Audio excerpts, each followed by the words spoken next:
오늘 중심 본문은 에베소서 2장 13절입니다. 이제는 전에 멀리 있던 너희가 그리스도 예수 안에서 그리스도의 피로 가까워졌느니라. 이 본문에 보면 멀리와 가까이라는 단어가 나오죠. 이 두 단어를 주목해 주시기 바랍니다. 본문에 등장하는 멀리 그리고 가까이란 말은 거리가 멀다 또는 거리가 가깝다 이런 뜻으로 사용된 말이 아니에요. 여기서 멀다 또는 가깝다 이 말은 종교적 거리를 가리키는 말입니다. 종교적 거리, 이것은 또 무엇일까요? 우리 한번 잘 생각해 봅시다. 성경에서 가리키는 종교적 거리란 어떤 의미일까요?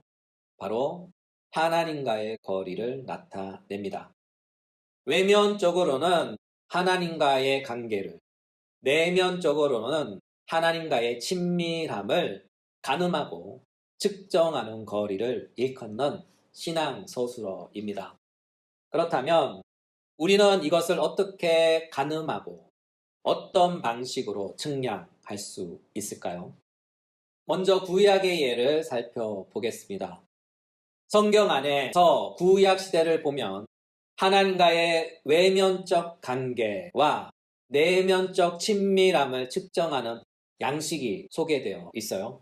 바로 구약 시대의 예배 방식입니다. 성경에 기록된 구약의 예배 방식 안에는 하나님과의 외면적 관계와 내면적 친밀함을 모두 구현해내고 측량해내는 그 기술이 서술되어 있어요.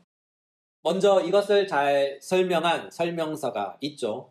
그것은 바로 레위기서입니다.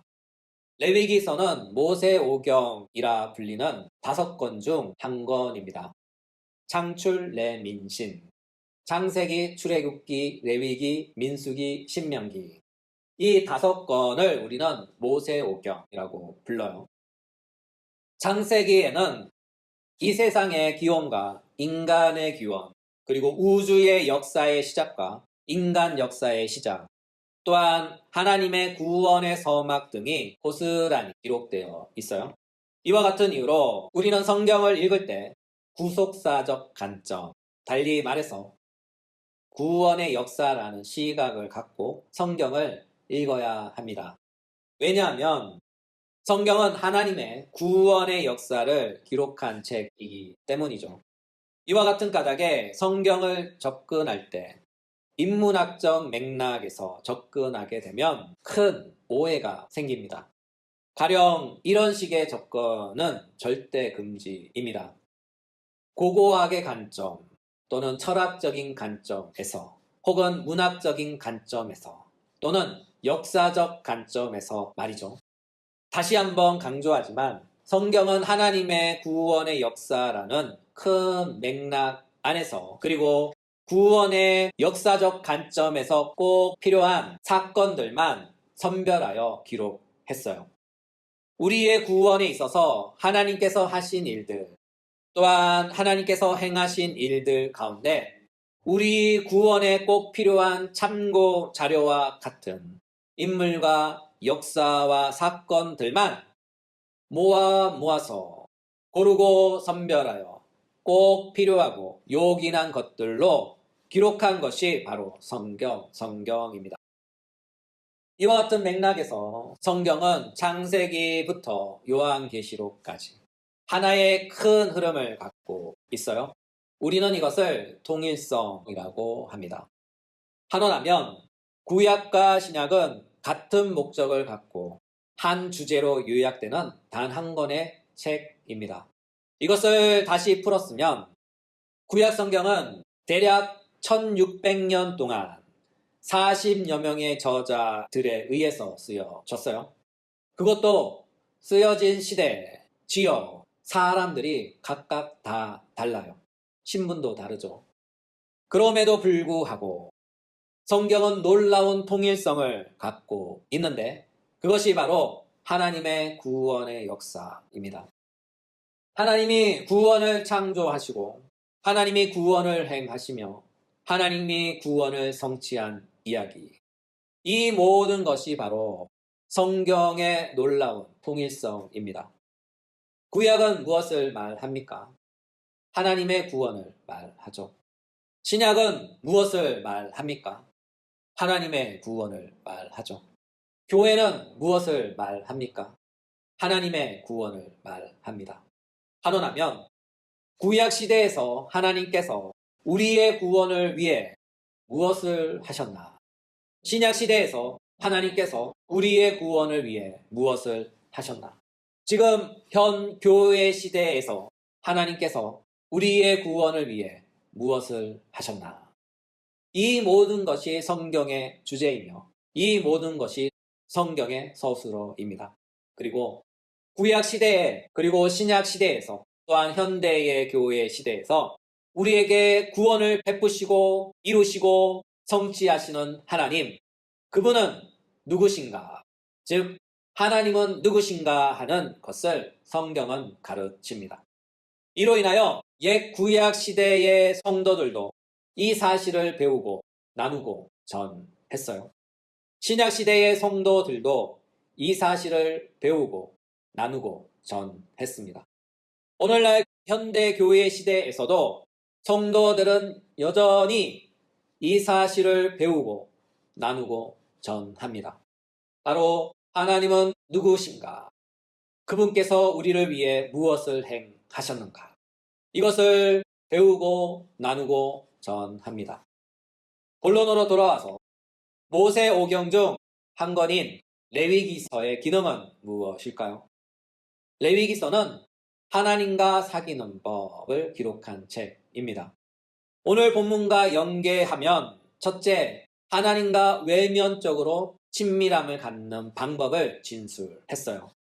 두 번째는 하나님과 동행하는 법, 다시 말해 하나님과 내면적 친밀함을 갖는 방법을 진술했죠.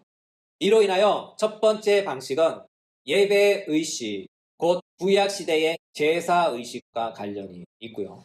두 번째 방식은 성결의식, 곧 도덕법과 관련이 있어요. 이를 하노라면 첫 번째 방식은 하나님께 나아가는 법이며 두 번째 방식은 하나님과 동행하는 법입니다. 이와 같은 까닭에 레위기서는 총 27장인데 그 중에서 1장부터 11장까지는 하나님께 나아가는 법, 즉 하나님과 외면적으로 관계 맺는 방식을 진술했어요. 반면에 레위기서 12장부터 27장까지는 하나님과 동행하는 법, 즉 하나님과 내면적으로 관계 맺는 친밀함을 갖는 방식에 대하여 진술했습니다. 이것을 조금 더 객관화하면 이렇습니다. 하나님께 나아가는 법은 형식적인 측면에서 법정적인 측면이 강합니다. 왜냐하면 구약 시대에서 제사 잘못 드리면 죽었어요. 레위기서 10장 1절 아론의 아들 나답과 아비후가 각기 향로를 가져다가 여호와께서 명령하시지 아니한 다른 불을 담아 여호와 앞에 분향하였더니 불이 여호와 앞에서 나와 그들을 삼키매 그들이 여호와 앞에서 죽은지라. 구약 시대에서는요, 예배 잘못 드리면 죽었어요. 왜 죽었을까요? 그 이유는 바로 예배가 사법적, 법정적 성격을 함의하고 있기 때문이죠. 이를 하노라면 의로운 성격, 공의로운 성격을 갖고 있어요. 사실 이와 같기에 예배 드리는 자가 예배 드리는 중 불의를 행하면 즉각적으로 하나님의 공의가 시행되는 것이죠. 법 집행이 되는 거예요. 그렇죠? 우리도 그렇잖아요. 법을 어기면 그 범법에 대한 값을 치르죠. 벌금을 내든지 감옥에 가서 형을 살든지 말이죠. 이처럼 구약에서도 그랬어요. 특히 구약 시대에서 예배가 그랬죠. 이 점을 우리는 꼭 기억해 주셨으면 좋겠습니다. 이것을 요즘 시대에 적용하면 예배는 법정적, 사법적 성격이 함의되어 있다는 거예요. 몰랐죠? 그렇게까지 생각 안 해 보셨죠? 하나님은 명령하셨어요. 출애굽기 20장 8절 안식일을 기억하며 거룩히 지키라. 여러분, 이 말씀은 하나님의 명령입니다. 절대로 겉면의 말씀이 아니에요. 예배 좀 드려봐. 이런 청유의 말씀도 아니에요. 우리가 잘 알다시피 하나님의 명령은 곧 법이죠. 왜냐하면 하나님께서는 우리의 왕이 되시기 때문이죠. 이와 같은 까닭에 우리는 하나님을 주님이라고 부르죠. 여기서 주님이란 말은 왕이시여 또는 주인님이란 그런 뜻입니다. 이처럼 왕의 명령, 주인의 명령은 곧 법이며 법정적 성격을 갖고 있어요. 따라서 우리가 왕의 명령, 주인의 명령, 곧 하나님의 명령을 어기는 것은 법을 어기는 것과 같은 것입니다. 그러므로 예배에는 법정적 성격을 갖고 있으며 예배를 안 드리는 것은 하나님의 법을 어기는 불법이 되고 불법을 행하는 자에게는 마땅히 필연적인 하나님의 저주와 심판이 뒤따르게 됩니다. 따라서 이것은 겁박하려고 말씀드리는 것이 아니에요. 예배는 하나님 나라에서 하나님의 명령을 시행하는 법적 행위이기 때문에 그래요. 이 사실을 꼭 기억해 주셨으면 좋겠습니다. 사실 이와 같기에 예배를 잘 드리는 것은 하나님의 법을 잘 지키는 것이 되고 그 결과 하나님의 축복에 참여하여 하나님의 복을 받는 비결이 됩니다. 반면에 예배를 잘 못 드리는 것은 하나님의 법을 어기는 범법 행위에 해당이 되고 그 결과 하나님의 책망과 저주와 형벌의 원인이 되기도 합니다. 그러므로 예배를 잘 드리면 복을 받고 예배를 잘 못 드리면 책망을 받는다. 이 말은 틀린 말은 아닌 것 같아요. 이 말은 참인 것 같습니다. 이와 같은 까닭에 우리는 예배를 통하여 외적으로 하나님과의 관계를 가늠해 볼 수 있어요. 주의를 잘 지키고 예배에 임하는 자세, 태도를 보면 그 사람과 하나님과의 관계의 거리가 어느 정도 가늠이 됩니다. 가깝든지 멀든지 말이죠. 또한 주일 성수와 예배를 통해서 외면적으로 하나님과 거리를 가늠할 수 있다면 내면적으로 하나님과의 관계를 측정하는 방식도 있어요. 그것이 바로 레위기서 12장부터 27장까지의 가르침입니다. 이 가르침의 핵심은 하나님과 동행하는 법인데 우리가 하나님과 동행하려면 두 가지가 꼭 필요해요. 하나는 성결함, 마음의 성결함, 거룩함이 필요합니다. 왜냐하면 하나님은 거룩하신 분이시죠. 하나님은 너무나 거룩한 분이시기에 죄를 절대로 용납 못하셔요. 출애굽기 19장 22절 여호와께서 가까이 하는 제사장들에게 그 몸을 성결하게 하라. 나 여호와가 그들을 칠까 하노라. 그렇죠. 하나님은 죄를 보시면 그 즉시 심판하시는 하나님입니다. 그러나 여기서 심판은 즉결 심판으로 우리가 죽는다 하는 그런 뜻은 아니에요. 왜냐하면 여기서 성결은 도덕적 상태와 깊은 관련이 있기 때문이죠. 또한 우리의 축복과 영혼의 기도와 관련이 있어요. 성경은 말씀합니다. 이사야서 59장 1절 2절 여호와의 손이 짧아 구원하지 못하심도 아니요 귀가 둔하여 듣지 못하심도 아니라 오직 너희 죄악이 너희와 너희 하나님 사이를 갈라 놓았고 너희 죄가 그의 얼굴을 가리어서 너희에게서 듣지 않으시게 함이니라. 우리의 내면에 또는 우리의 삶 가운데 죄가 있으면 그 역시 하나님의 심판으로 죽지는 않겠지만 하나님의 축복과 보호와 기도의 응답에서는 거리가 멀다 하는 거예요. 그렇게 예배드리고 봉사 많이 하고 하나님께 반납 부르짖으며 기도하는데도 나의 하나님은 어쩜 이렇게나 나에게 매정하실까? 또는 옆집 순이는 그렇게 이뻐해 주시더만 나는 왜 축복의 명단에서 쏙 빼셨는가 하는 원망, 삐짐, 섭섭함이 있죠. 여러분, 회개합시다. 하나님은 말씀합니다. 너와 나 사이에 죄가 가로막고 있다. 너와 나 사이에 죄가 가로막고 있다. 이 말을 들으면 어떤 분은 이렇게 말씀하실 수 있어요. 하나님, 저 죄 없어요. 착하게 살아요. 여러분, 가슴에 발을 얹고 잘 생각해 보셔요.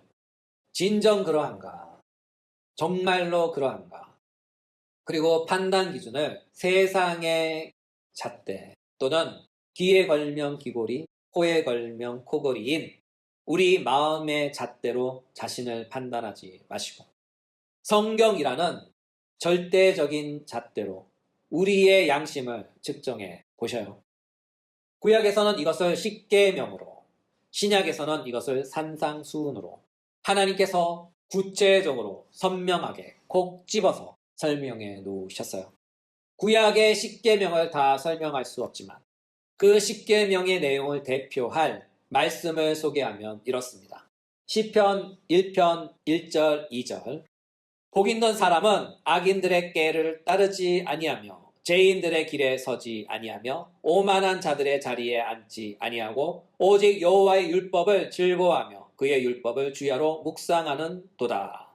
또한 신약 성경인 마태복음 5장에는 소위 팔복이 나옵니다. 심령이 가난한 자, 애통한 자, 온유한 자, 의에 줄이고 목마른 자, 긍휼히 여기는 자, 마음이 청결한 자, 화평하게 하는 자, 의를 위하여 박해받는 자.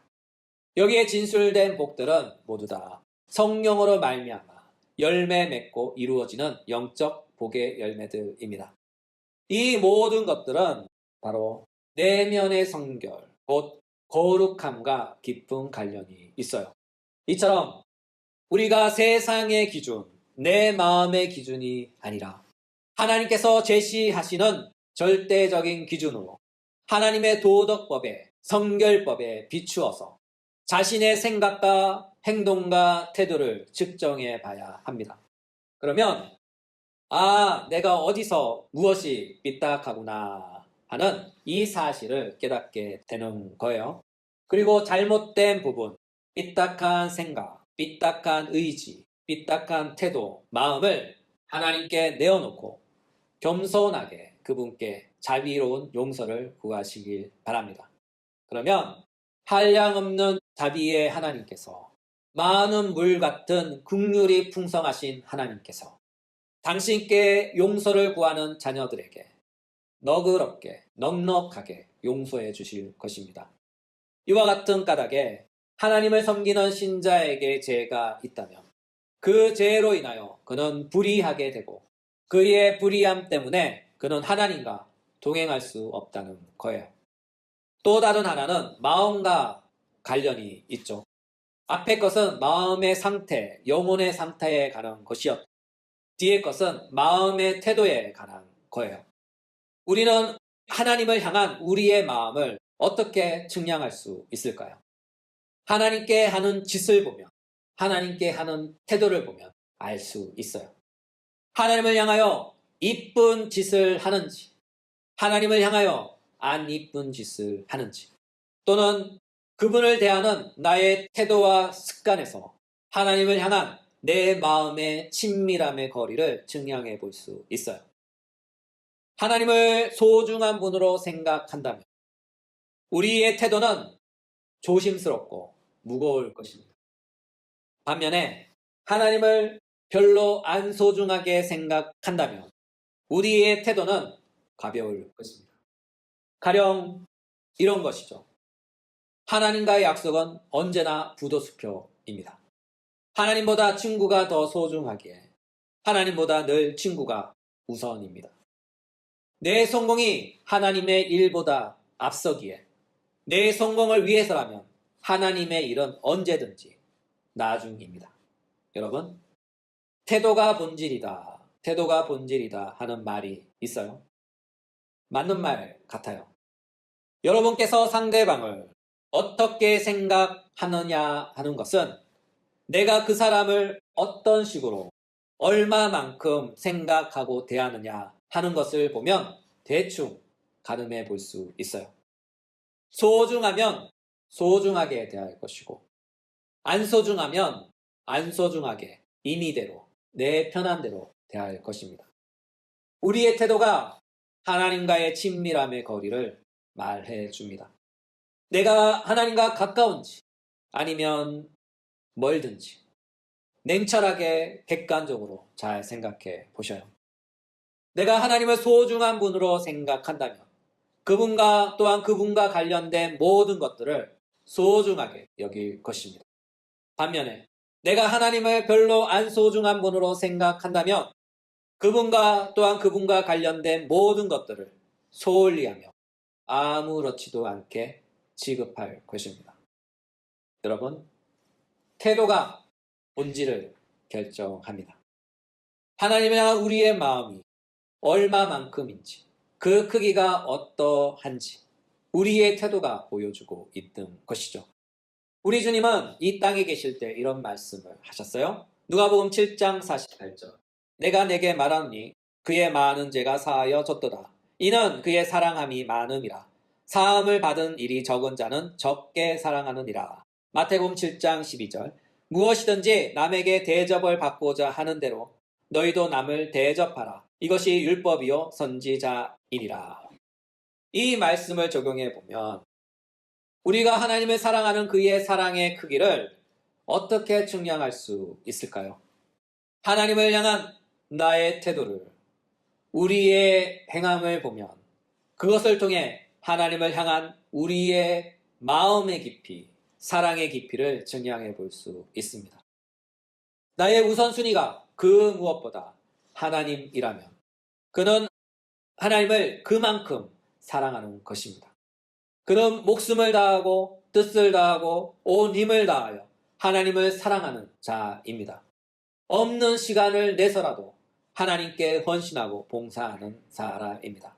반면에 나의 우선순위가 하나님보다 앞선다면 그는 그만큼만 하나님을 사랑하는 자입니다.